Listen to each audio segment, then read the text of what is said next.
David, ¿me avisas?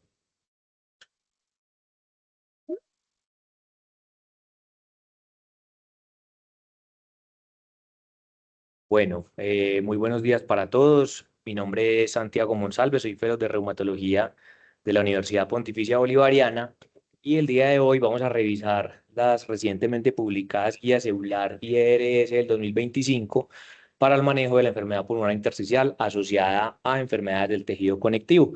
Mantengo pues este título y este nombre respetando, digamos, el título de la guía, entendiendo pues que ya se habla pues de un espectro por lo menos de enfermedades autoinmunes asociadas al tejido conectivo. Esta es entonces la revisión que vamos a hacer el día de hoy y tengo una propuesta de dividir la revisión en dos sesiones. El día de hoy vamos a revisar la parte de tamización, diagnóstico y monitoreo, y para la próxima semana vamos a dejar entonces la parte de tratamiento, tratar de hacer una revisión lo más exhaustiva posible de la evidencia y finalmente pues unas conclusiones.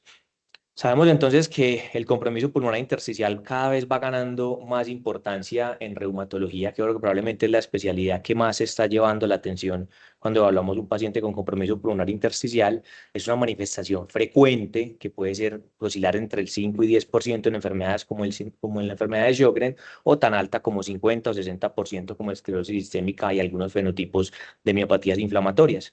Esta de por sí acarrea una alta morbimortalidad y lo que buscaba precisamente este consenso junto con ACR el año anterior, empezar a hacer un esfuerzo colaborativo interdisciplinario que incluyera neumólogos, reumatólogos, patólogos, radiólogos, incluso representantes de pacientes, tratando de llegar a un consenso y que todos hablemos el mismo idioma.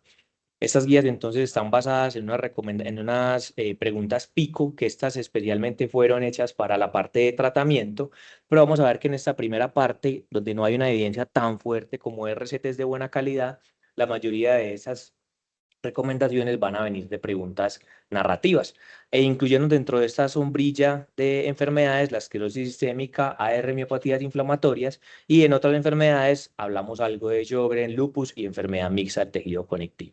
Dividieron entonces la guía en estas cuatro pilares: tamización, diagnóstico, monitoreo, que lo revisaremos hoy, y tratamiento, que nos centraremos la próxima semana. Hicieron entonces una búsqueda en PubMed, Cochrane Clinical Trials hasta diciembre del 2024.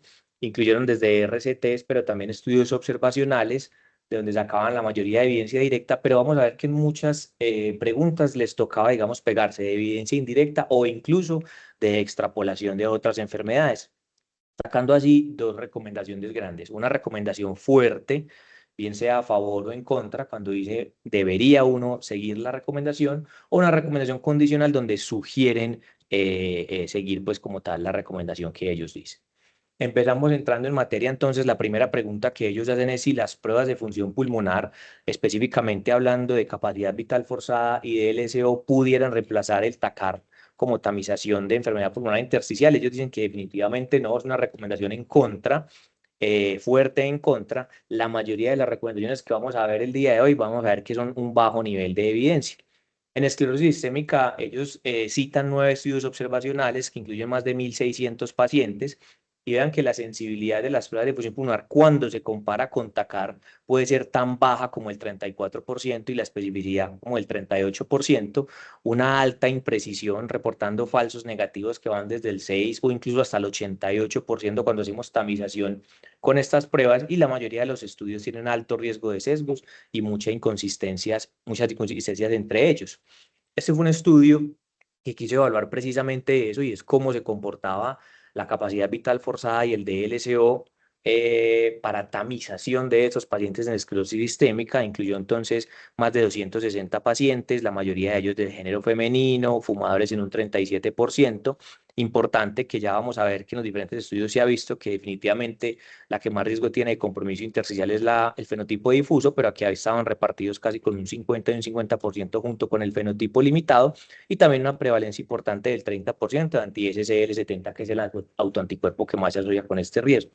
Vieron entonces que de 188 casos que detectaron de compromiso intersticial por TACAR, 59 tenían una CBF por encima del 80 y 65 un DLCO por encima del 60%, demostrando así que una CBF caída por debajo del 80% apenas llega a una sensibilidad del 69% y un DLCO por debajo del 62% una sensibilidad del 60%, que digamos es lo que a uno más le interesa, sobre todo cuando estamos hablando de pruebas de tamizaje. También buscaron en este estudio evaluar, bueno, la prueba solita per se puede que no sea tan buena, pero qué combinaciones pudieran mejorar el rendimiento. Ellos se dieron cuenta que varias combinaciones, sobre todo cuando combinaban CBF con DLCO con diferentes puntos de corte, o incluso cuando combinaban con diferentes títulos de autoanticuerpos, la sensibilidad no mejoraba, pero lo que sí mejoraba bastante era la especificidad y por ende el valor predictivo positivo. En algunos casos, como cuando se combina el DLCO por debajo de 60 y los autoanticuerpos anti-SSL 70 positivos, el valor predictivo positivo era del 100%. Sin embargo, como estamos hablando de pruebas de tamizaje, el valor predictivo negativo en ningún caso de las diferentes combinaciones superó el 70%. Es por eso que sustentan de que debemos seguir utilizando el TACAR como prueba de tamización. En las otras enfermedades, en AR encontraron 4 cohortes grandes, la sensibilidad también muy variable, tan buena como 99, 96%, pero en algunos estudios tan baja como el 58, 48%. En todos estos estudios se repetía un alto riesgo de sesgo, una alta inconsistencia y por ende en todo se consideraba un bajo nivel de evidencia. En miopatías inflamatorias quizás mejoraba un poco más ese rendimiento, alcanzando un 67 y 69%, pero la mayoría de la evidencia viene extrapolada o evidencia indirecta de otros estudios. Y para otras enfermedades que incluyen aquí Sjögren, lupus y mixta del tejido conectivo, no existe evidencia directa, todo es sacado de extrapolación de las otras 3 enfermedades y con unos rendimientos también que dejan mucho que desear, digamos, como prueba de tamización. Esta parte me pareció también interesante porque sabemos que la ecografía viene ganando fuerza, no solamente en reumatología, sino en la medicina en general. Ellos plantean la pregunta si la ecografía pudiera reemplazar el TACAR también en tamización. Ellos dicen que se sugiere que no reemplazarlo, una recomendación condicional en contra, pero vamos a ver que todos estos estudios observacionales que evaluaron el uso de ecografía en realidad no tienen números tan malos, alcanzan una sensibilidad del 90-97% y una especificidad que puede ser alrededor del 88%, existiendo, digamos, protocolos acortados o protocolos extendidos y una tasa de falsos positivos que, a mi manera de verlo, sobre todo entendiendo que es una ayuda diagnóstica que cada vez va a ser más accesible, que la vamos a tener incluso a la mano, muchos ya la utilizan dentro de la consulta externa, creo que es una herramienta pues válida para abordar estos pacientes. Entrando ya a hablar de cada una de las enfermedades, cuando estamos hablando de tamización en esclerosis sistémica, de entrada ellos dicen todos los pacientes deberían tamizarse con TACAR independiente del fenotipo, del autoanticuerpo, todos al diagnóstico deberían realizarse un TACAR. Es una recomendación fuerte con un bajo nivel de evidencia. En estudios sistémicos donde más evidencia hay, la mayoría de ellos estudios observacionales, entre todos incluyen casi 9.000 pacientes y definitivamente los que tienen mayor riesgo son aquellos de fenotipo difuso, un Rodnan más alto y los anti-SSL70. Ellos dicen que en general el riesgo de radiación es bajo comparado con el riesgo de no diagnosticar tempranamente pues esta complicación y lo dejan como una recomendación fuerte a favor. Este es un estudio noruego que me pareció pues muy interesante, que siguió más de 800 pacientes entre 2000 y 2012, que precisamente quería evaluar cuáles eran esas características clínicas de los pacientes que tenían compromiso pulmonar intersticial en esclerosis sistémica, cómo se hacía el diagnóstico y finalmente cuál era la evolución y el desenlace de estos pacientes. Definitivamente los pacientes que hacen compromiso pulmonar intersticial son predominantemente hombres, tienen mayor mortalidad, peor clase funcional, mayor uso de inmunosupresión, un fenotipo difuso como mencionamos previamente, altos títulos de anti-SSL70, un Rodnan más alto, y también se asociaba, por ejemplo, con úlceras digitales y compromiso miopático, que también es un marcador pronóstico en estos pacientes. Se dieron cuenta que la mortalidad también estaba directamente relacionada con la extensión de la fibrosis al momento del diagnóstico y era inversamente proporcional a la CBF que ellos encontraban. Y de acá quiero destacar en estas gráficas que, por ejemplo, gran parte de los pacientes tenían un compromiso menor al 5% en TACAR y que aún así, incluso compromisos del 5 al 10%, a veces no pudieran ser lo suficientemente significativos para ser detectados por pruebas de función pulmonar, vienen con CBFs por encima del 80 o incluso del 90%. Y esto porque es importante tenerlo en cuenta, porque esto va directamente relacionado con la mortalidad y desenlaces ominosos en estos pacientes. Tener fibrosis aún con el 5% e incluso tener CBFs caídas por debajo del 100%, pero por encima de 90 se empieza a asociar con un aumento directo o proporcional en la mortalidad. En cuanto a artritis reumatoide, ellos en este caso sugieren que sean tamizados los pacientes con AR y con factores de riesgo para compromiso pulmonar intersticial. No dan una recomendación global como en esclerosis sistémica. Los factores de riesgo que ellos han encontrado en estos estudios es la edad, el tabaquismo, los títulos altos de anticuerpos, los reactantes elevados, los hombres, que también es una característica que comparten de forma transversal todas las enfermedades, la alta actividad articular. Definitivamente, TACAR superior a las pruebas de función pulmonar es una recomendación condicional con un bajo nivel de evidencia. Hay muchos estudios que han evaluado esto. Esto me pareció llamativo, que es un estudio chino de más de 900 pacientes, que precisamente quiso evaluar sus factores pronósticos y predictivos de enfermedad pulmonar intersticial en AR y encontró entonces que la edad, el punto de corte que se va a ver en la mayoría de los estudios, no solo en AR, sino en las otras, es por encima de los 60 años, hombre, fumador. La duración de la enfermedad, normalmente estos pacientes tienen una duración menor, queriendo, digamos, explicar que el paciente con AR que va a hacer compromiso pulmonar intersticial lo suele hacer de forma temprana, los reactantes elevados, los títulos elevados de anticuerpos y en este caso, por ejemplo, la LDH también como marcador de daño del tejido pulmonar también se asoció con desarrollo de compromiso intersticial. En esta cohorte el 30% se documentó como tal compromiso intersticial. Este es el riesgo de desarrollo de EPI en el univariado. En realidad, pues es muy similar a lo que hayamos mencionado previamente. Obviamente, los pacientes que no se trataron también tuvieron mayor riesgo de desarrollarlo, pero aquellos que lo desarrollaron tuvieron también mayor riesgo de progresión si de base tenían una DLCO caída por debajo del 45%. Y esto es muy importante tenerlo en cuenta, y es que el patrón NIU, a diferencia del patrón NINE, también se asocia con un peor pronóstico, como bien lo sabemos, por ejemplo, en fibrosis pulmonar idiopática, no siendo así con el patrón NINE, que no se asoció con mayor riesgo de progresión. Y cuando hicieron el bivariado y el multivariado para pronóstico y mortalidad, los que fueron persistentemente significativos, tanto en el UNI como en el multi, fueron la edad, el compromiso pulmonar, en este caso la ciclofosfamida se utilizó como factor, se asoció con factor protector, aunque normalmente pues no es un medicamento que utilicemos pues en compromiso pulmonar intersticial en AR con frecuencia. Y en el bivariado, los pacientes hombres, el patrón NIU y el score de fibrosis también se asoció con un peor pronóstico en estos casos. Se han hecho incluso más esfuerzos por evaluar diferentes modelos predictivos. Este es un modelo grande que se publicó en el 2022 en ACR, que incluyó también las mutaciones del MUC5B, que sabemos que también tiene un papel importante, no solo diagnóstico, sino pronóstico en FPI, en síndrome de sintetasa. Vemos entonces cómo persiste siendo estadísticamente significativo el sexo masculino, en este caso la edad, pero incluso a partir de los 50 años se ve que viene aumentando el riesgo de forma significativa y definitivamente las actividad articular y las clinimetrías más elevadas pues acarrean un mayor riesgo de progresión en estos casos. En miopatías inflamatorias también hacen una recomendación basada en factores de riesgo. Para efectos prácticos, esos factores de riesgo de los que ellos hablan es básicamente entender el fenotipo antisintetasa y anti-MDA5. Son aquellos pacientes con compromiso hipoamiopático, con manos de mecánico, con importante compromiso articular y con la positividad de estos anticuerpos, anti-MDA5 y RO52. En este caso es una recomendación fuerte, con un bajo nivel de evidencia, sobre todo por las implicaciones que trae pasar por alto un diagnóstico de compromiso intersticial en estas enfermedades que se caracterizan por una rápida progresión.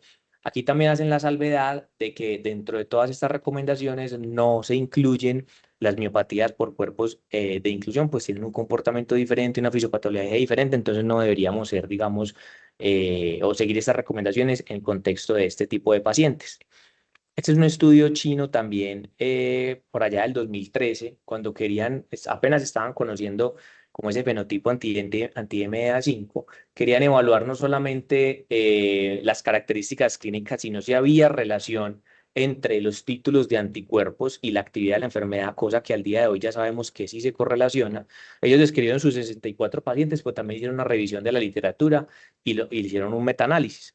Se dieron cuenta que definitivamente tener un compromiso amiopático y tener unos títulos anti-MA5 persistentemente positivos se asociaba con peores desenlaces, pero cuando hicieron la revisión sistemática se dieron cuenta que también los antisintetasa, el RO52 acompañando cualquier otro tipo de anticuerpo, es un marcador pronóstico de compromiso pulmonar intersticial, el fenotipo miopático, el hablamos de mecánico, y el compromiso articular, que sabemos que puede ser importante, sobre todo en el síndrome antisintetasa. Esa recomendación me parece también llamativa. Ellos recomiendan que todos los pacientes con enfermedad mixta del tejido conectivo sean tamizados, una recomendación fuerte. Solamente muestran 2 estudios observacionales donde también describieron el U1-RNP como factor de riesgo.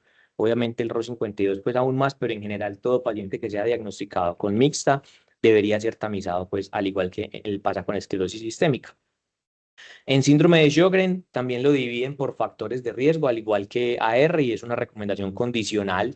Los factores de riesgo que ellos encontraron o que reportan con mayores desenlaces importantes son nuevamente la edad y ser hombre, al igual que pasa con AR, el compromiso extrapulmonar activo y los reactantes elevados.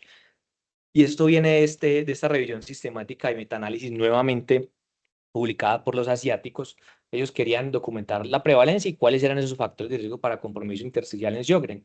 Encontraron una prevalencia del 13%, incluyeron 23 estudios con más de 6.000 pacientes. Definitivamente es una complicación que parece ser más frecuente en los asiáticos que en los europeos. Y ese es un resumen de las cohortes que ya se encontraron, pues, y cada una de ellas con factores de riesgo diferentes o que los podían compartir. Si uno se pone a revisar, pues son factores de riesgo que casi que virtualmente la gran mayoría de los pacientes con Sjögren lo cumplirían: positividad de anti-ROS, E3 bajo, la edad, el Raynaud, tos, LDH elevada, factor reumatoide elevado, ser hombre, un focus score mayor a 2, fumador, ANA positivos. Pero finalmente, cuando metieron eso al metaanálisis, lo que más se asoció con riesgo de desarrollo de compromiso pulmonar intersticial es los hombres mayores de 60 años y tener reactantes persistentemente elevados. De acá destaco pues que también el RO52 o el RO en general pues de los ENAs también se asocia como factor de riesgo. En lupus, ellos dicen que específicamente hay una evidencia muy pobre que no permite hacer una recomendación como tal. Los estudios que ellos mencionan en realidad pues son muy pequeños y pareciera ser que la edad también es un factor importante. Nosotros han encontrado que los ANCAs también pudieran ser un factor asociado y llamativamente el RO52, el RO y el RNP también pudiera tener un papel, pero no es lo suficientemente fuerte pues como para dar como tal una recomendación. Esa es la siguiente pregunta también importante tener en cuenta. Es, bueno, una vez tengo el diagnóstico, tamizo o no tamizo, dependiendo pues de las recomendaciones que ya revisamos previamente, ¿cada cuánto entonces lo debo hacer? Ellos dicen que en esclerosis sistémica la evidencia es baja, en las otras pues ni se diga. Entonces, en vista de esta falta de evidencia, no dan una recomendación de cada cuánto debería realizarse. Sin embargo, vamos a ver que en los algoritmos al final sí plantean unos tiempos de seguimiento que también pues vamos a discutir. Esto dicen las guías ACR del año pasado. Ellos llamativamente pues hacen tamización tanto con TACAR como con pruebas de función pulmonar. Si no hay diagnóstico, ellos dicen considere hacerlo de forma anual. Y cuando uno revisa, por ejemplo, los españoles que hablan mucho pues de compromiso pulmonar intersticial en AR, ellos hacen unos scores de riesgo que dependiendo del puntaje, pues dice, pudiera continuar la tamización o llévelo de una vez a TACAR o simplemente hágale seguimiento a estos pacientes. Este es un resumen entonces de lo que acabamos de mencionar. Recordemos factores de riesgo en esclerosis sistémica, enfermedad de larga duración, SCL70, fenotipo difuso y Rodnan alto. En AR, nuevamente la edad, hombres, fumadores, títulos elevados de anticuerpos, de reactantes de fase aguda y alta actividad articular. El miopatía inflamatoria básicamente es el fenotipo antisintasa y anti-MDA5, reactantes también elevados, compromiso cutáneo. En este caso sobre todo hablan del compromiso ulcerado, del gotón ulcerado que se asocia mucho pues con MDA5 y compromiso articular. Y nuevamente en Sjögren, edad y sexo, al igual que en artritis reumatoide, títulos elevados, definitivamente el RO52, y también hablan de que tener cualquier tipo de actividad extrapulmonar también aumenta el riesgo como tal de compromiso intersticial. Esas son las recomendaciones que ellos hacen. Vemos entonces que solamente para mixta y para esclerosis sistémica y para el fenotipo de alto riesgo es una recomendación fuerte.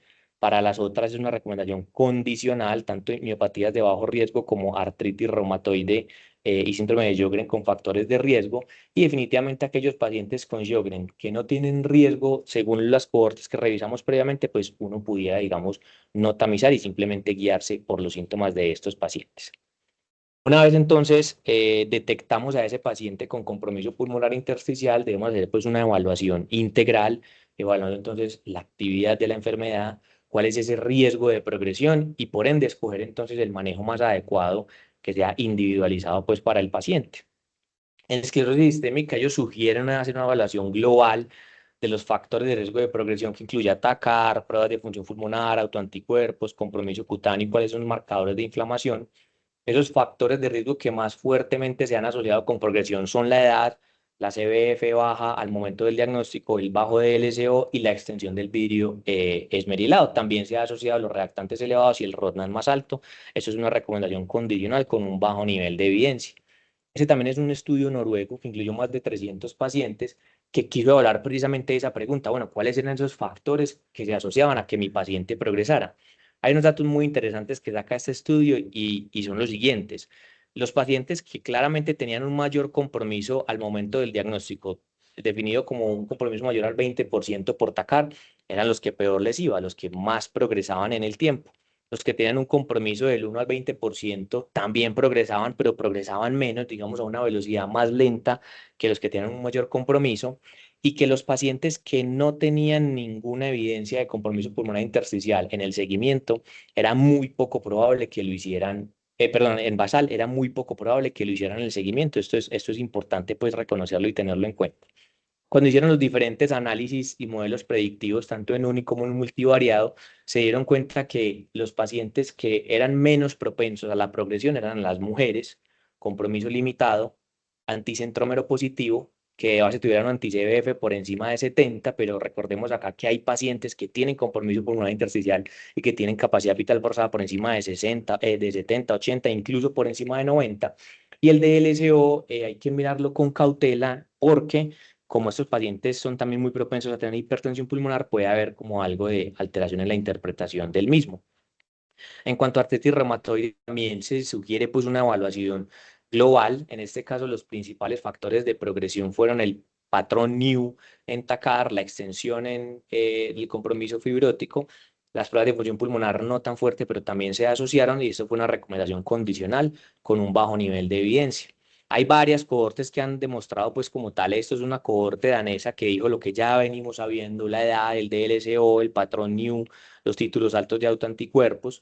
Esto es un modelo predictivo coreano que utilizó datos retrospectivos de 153 pacientes y aparte de lo que ya conocíamos, también encontraron que el enfisema también era importante marcador de progresión en estos pacientes y en otras cohortes han documentado también los hombres, los anticuerpos y para progresión no hay tanta claridad con las clinimetrías y la actividad articular. Sin embargo, pues desde la fisiopatología y casi que desde el sentido común, pues también pensaría uno que el paciente que se mantenga persistentemente activo, asociado a otros factores de riesgo, pues va a tener más riesgo que el paciente que está controlado. En cuanto a las miopatías inflamatorias, también sugieren una evaluación global, como ya lo mencionamos en esclerosis sistémica.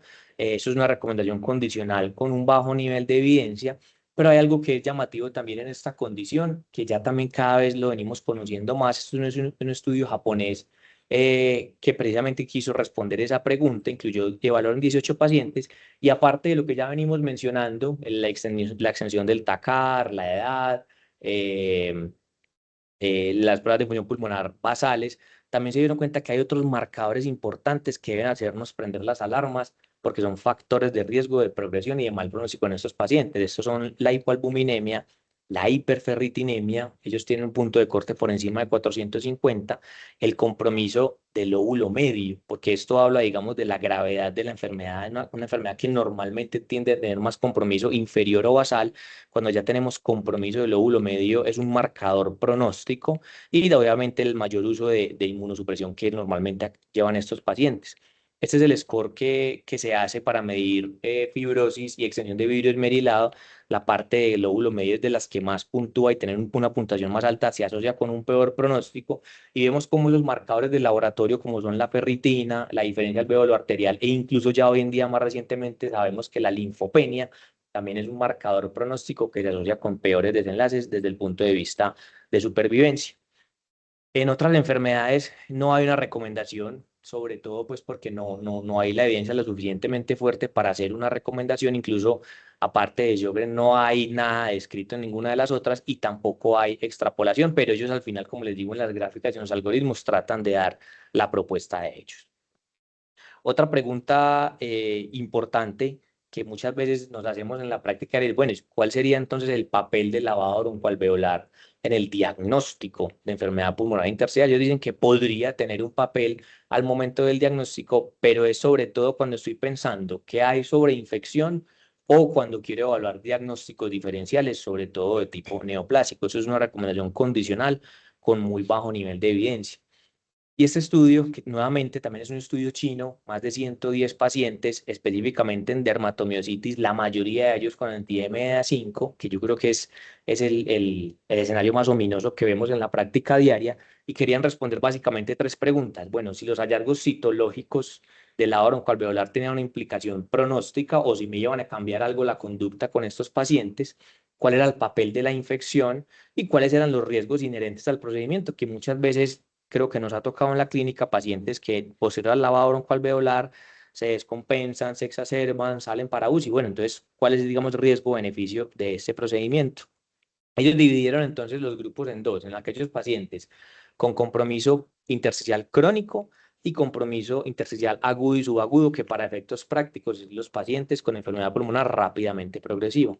Se dieron cuenta que los que hacían ese fenotipo rápidamente progresivo eran pacientes de mayor edad, eran predominantemente mujeres, una duración más corta de la enfermedad, hablando de la rápida progresión que ella tiene, más fiebre, más inflamación. Y otra cosa muy importante a tener en cuenta y es que cuando estos pacientes tienen un patrón por TACAR, que es combinado de NINE con neumonía en organización, definitivamente el pronóstico empeora. Y claramente estos pacientes pues requieren más unidades de cuidados intensivos, más inmunosupresión. Y miren esto también llamativo, que también vamos a hablar en la conclusión ahorita más adelante, es que el 100% de ellos iban con antibióticos empíricos. ¿Qué encontraron ellos? Hubo un dato muy interesante y es que muchos de estos pacientes tenían úlceras en árbol bronquial o en tráquea. Estas úlceras se correlacionaban con úlceras cutáneas, específicamente gotron ulcerado, siendo también un marcador de compromiso por anti-MDA5 y por ende un marcador pronóstico en compromiso pulmonar intersticial. No hubo diferencia ni en la rápidamente progresiva ni en la crónica en cuanto a deterioro de sus síntomas posterior al procedimiento. Esto habla que probablemente en general, aún en estos pacientes que son tan frágiles y vulnerables, el procedimiento no parece aumentar mucho el riesgo de que se deterioren. Y desde el punto de vista citológico, sí hubo unas diferencias llamativas. Los pacientes con rápidamente progresiva tenían mayores niveles de neutrófilos, pero menores niveles de linfocitos y eosinófilos, que vamos a ver que pudieran tener algún tipo de asociación con el pronóstico. Con respecto a la infección, más o menos en una tercera parte de los pacientes hubo algún tipo de aislamiento. Muchos de estos aislamientos son por patógenos que es difícil diferenciar si son verdaderamente causantes de infección o si simplemente son comensales. En la mayoría de casos fue pacientes con anti-MDA5 y se encontraron que en el univariado y en el multivariado, definitivamente la edad, tener rápidamente progresiva y anti-MDA5, pues nos traía un peor pronóstico.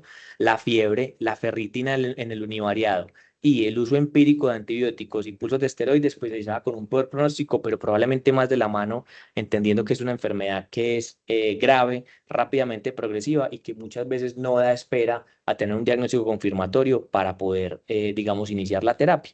Y en este caso, el recuento de linfocitos, tanto en sangre como en lavado broncoalveolar, se asoció como factor protector de desenlaces. Ahora, la mayoría de estos pacientes yo no voy a determinar pues como la terapia y la conducta según este recuento, pero sí parece ser un factor protector en este caso, al igual que los neutrófilos.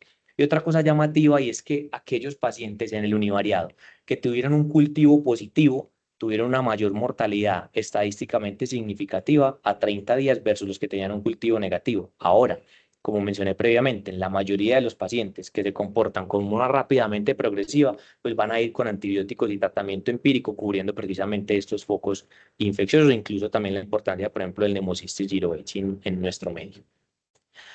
La otra pregunta que también a veces uno se hace es, bueno, ¿cuál es el papel de la biopsia pulmonar? Ellos dicen que la biopsia no parece tener un papel fundamental al momento del diagnóstico, lo dan como una recomendación condicional en contra, con un bajo nivel de evidencia. Eso lo sacan de varios estudios, pues, pero traigo este estudio chino que quiso evaluar cuál era el papel de esa biopsia transbronquial, específicamente en los pacientes que tenían un compromiso por TACAR indeterminado, o sea que por TACAR no lográbamos, digamos, tener un diagnóstico certero del fenotipo intersticial que ellos tenían. Ellos llevaron a biopsia transbronquial, entonces más o menos 664 pacientes, incluyeron no solamente pues pacientes reumatológicos, sino pacientes de todas las clínicas pues de compromiso pulmonar intersticial, y se dieron cuenta que en realidad para enfermedades específicamente autoinmunes del tejido conectivo solamente ayudó más o menos en un 13% de los casos. Y de ese 13% de los casos coincidía con el diagnóstico más probable que se había visto por TACAR radiológicamente. O sea, en realidad el aporte adicional para el diagnóstico del compromiso pulmonar intersticial, pues no es mucho.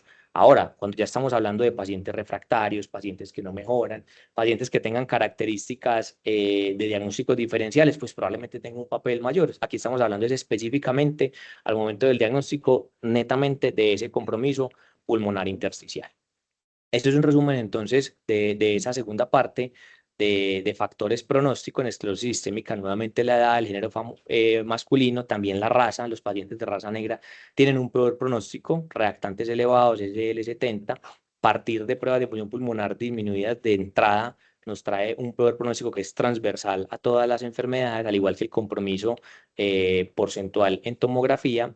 Y en este caso del compromiso extrapulmonar, sobre todo el compromiso cutáneo, el compromiso de inicio rápido, reciente y rápida progresión también se asocia con un peor desenlace de la parte pulmonar.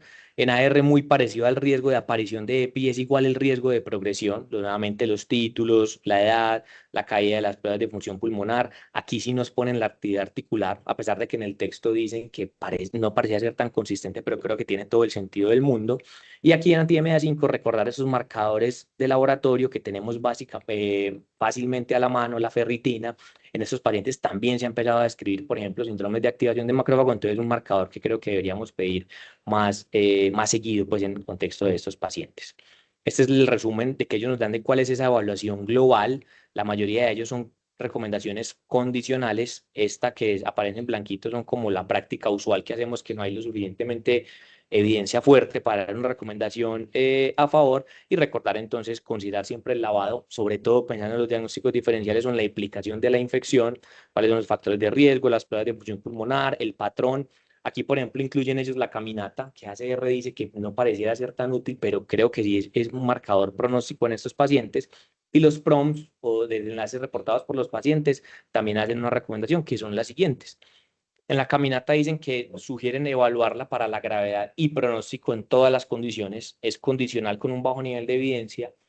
Los estudios que ellos sacan son observacionales, es una correlación débil de la caminata, pero sí se ha demostrado en algunos estudios que relaciona con progresión, exacerbación y mortalidad. Y los PROMs también sugieren utilizarla para evaluar síntomas, carga de la enfermedad y necesidades de los pacientes. Aquí también estudios observacionales, hay una cantidad pues impresionante pues de escalas que se han utilizado, y todavía no se ha demostrado una correlación fuerte, aunque ha habido correlación en algunas ocasiones con el compromiso por TACAR y las pruebas de función pulmonar. Finalmente, estos son los algoritmos que ellos plantean, que acá pues también sería bueno pues entrar en la discusión, que mencionaban previamente en el texto que no había una recomendación lo suficientemente fuerte para dar tiempos de seguimiento, pero aquí tratan de darlos y acomodarse. En cuanto a esclerosis sistémica, nuevamente dividen la enfermedad en alto o bajo riesgo. Recordemos el alto riesgo, Rodnan alto, fenotipo difuso, anti-SSL70, y lo dividen aquí en tiempo de enfermedad. En aquellos que llevan menos de 3 a 5 años de la enfermedad, ellos nos dicen que deberíamos hacer pruebas de función pulmonar cada 3 a 6 meses, después de 3 a 5 años, cada 6 a 12 meses. Esto pues me parece llamativo. Ya, por ejemplo, nosotros entendiendo que en las cohortes la mayoría de los pacientes no tienen un deterioro del compromiso pulmonar intersticial, o no aparece el compromiso pulmonar intersticial si no lo tienen, digamos, al momento del diagnóstico. TACAR lo recomiendan a los primeros, o cada 12 meses en pacientes de alto riesgo condicional, y considerarlo, digamos, según el clínico, según la práctica usual también, una vez al año. Y algo muy llamativo que es transversal a todos a todas las enfermedades, y es la caminata y los PROMs cada 6 a 12 meses o cada 12 meses, que también diría uno, bueno, si un paciente tiene un TACAR normal, una espasmo pulmonar normal, pues ¿será que sí vale la pena hacerle una caminata cada año? Se queda ahí como a consideración. Y aquellos pacientes con bajo riesgo, nuevamente de forma temprana, 6 a 12 meses, un poco más espaciado, la espasmo pulmonar, TACAR lo dejan después de los 2 años, y si ya lleva más tiempo de la enfermedad, TACAR según la indicación clínica. Importante destacar que esta columna también la tienen todas las enfermedades, y es que ante cualquier indicio de progresión clínico o paraclínico, pues probablemente tenemos que hacer nuevamente una evaluación global de estos pacientes. En cuanto a artritis reumatoide, también dividen según el riesgo, alto riesgo y bajo riesgo. Recordemos alto riesgo, títulos altos, actividad articular elevada, hombre. De forma temprana también nos recomiendan, digamos, hacer una tamización exhaustiva, pues me parece a mí cada 3 a 6 meses es llamativo. Tacar repetirlo por lo menos en el primer año, dentro de los primeros 2 años, y a considerarlo también anual después de esos 2 años.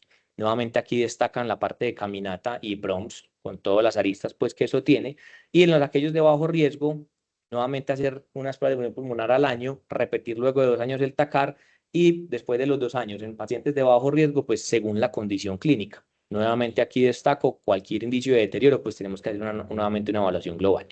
En miopatías inflamatorias sí hay algo llamativo, y es que se está haciendo mucho hincapié en el pobre pronóstico que tienen estos pacientes, sobre todo el anti-MDA5.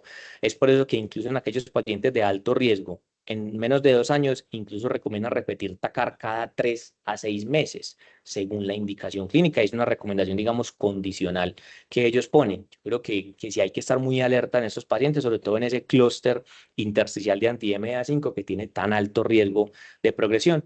En aquellos de lleva más de 12 años, pues ya sí nos dejan hacerla por lo menos una vez al año, pero miren que aún en pacientes de bajo riesgo también recomiendan que se haga por lo menos una vez al año, acompañado de las pruebas de función pulmonar.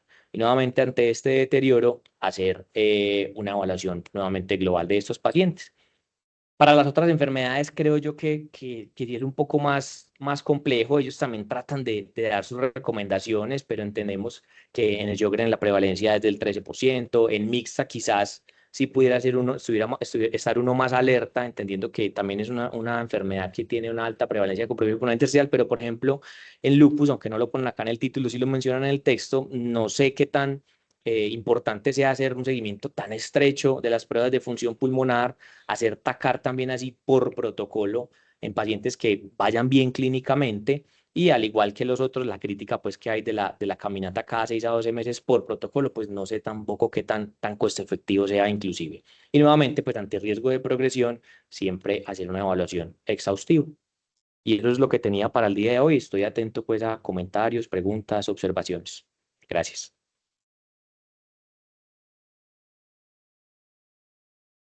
Gracias, Santi. ¿Me escuchas? Sí, profe.